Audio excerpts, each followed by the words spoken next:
brought you by Silver Pumps and Motors. Top quality और consistent performance के लिए सिर्फ सिल्वर पंप्स नाम याद रखना. కేటీఆర్ కు తనకు గ్యాప్ వచ్చిందంటూ జరుగుతోన్న ప్రచారాన్ని ఖండఖండాలుగా ఖండించేశారు హరీష్ రావు.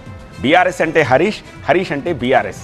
కేసీఆర్ రాముడైతే నేను హనుమంతుడిని, కేటీఆర్కు పట్టాభిషేకం చేసినా స్వాగతిస్తా. కేసీఆర్ మాట హరీష్ బాట, మా మామ గీసిన గీత దాటను అన్నారు మాజీ మంత్రి హరీష్ రావు.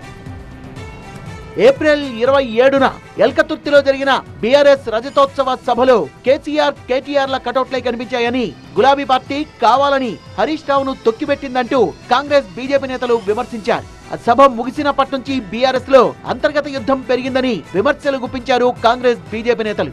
కాంగ్రెస్ బీజేపీ నేతల వ్యాఖ్యల్ని తప్పుపట్టిన హరీష్ రావు తను కేసీఆర్ కు నమ్మిన బంటునన్నారు. ఇవాళ కేసీఆర్ గారు మా పార్టీ అధ్యక్షుడు, ఆయన యొక్క ఆదేశాలను తూచా తప్పకుండా పాటించే ఒక క్రమశిక్షణ కలిగిన కార్యకర్త హరీష్ రావు అని చెప్పిన. ఇది బహుశా వందల సభల్లో చెప్పిన, టీవీ డిస్కషన్స్లో చెప్పిన. ఏమండి, ఇప్పటి నుంచి నాకు ఇంటి పనిలో కొంచెం ఎక్కువ హెల్ప్ చేయండి. ఎందుకు? నీకు జాబ్ దొరికిందా? నాకు నేనే బాస్ అవ్వాలనుకుంటున్నా. ఎలా? బాస్ వాలా బీ ద బాస్.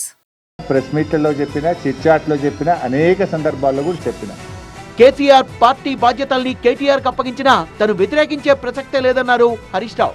కేటీఆర్ గారికి నాయకత్వం అప్పచెప్తే స్వాగతిస్తాను, డెఫినెట్గా ఐ కోఆపరేట్. ఒక కార్యకర్తగా హరీష్ రావు పార్టీ నిర్ణయాన్ని, కేసీఆర్ నిర్ణయాన్ని ఎప్పుడైనా శిరసా వహిస్తాడు తప్ప గీత దాటే వ్యక్తి కాదు. ఎవరు ఏ ప్రచారం చేసినా ప్రజలు నమ్మరన్న హరీష్ రావు గులాబీ సైనికుడిగా తనేంటో అందరికీ తెలుసన్నారు. 25 ఏళ్ళ నుంచి నేను బీఆర్ఎస్ పార్టీలో ఉన్నాను. పార్టీ జెండా పుట్టుక నుంచి ఈ రోజు వరకు కేసీఆర్ గారి అడుగుజాడల్లో వారి సూచనలకు అనుగుణంగా పనిచేసేటువంటి ఒక కార్యకర్తగా హరీష్ రావు పనిచేసిండు, రేపు కూడా చేస్తాడు. ఇంత కుండబద్దలు కొట్టినట్టు 100 సార్లు చెప్పినా మళ్ళీ ఈరోజు కూడా చెప్పినా కదా, my leader is KCR, what ever KCR says Harish Rao will follow it. Final గా బీఆర్ఎస్ పై తనపై తప్పుడు ప్రచారం మానుకోవాలని ప్రత్యర్థి పార్టీలకు హితవు పలికారు హరీష్ రావు.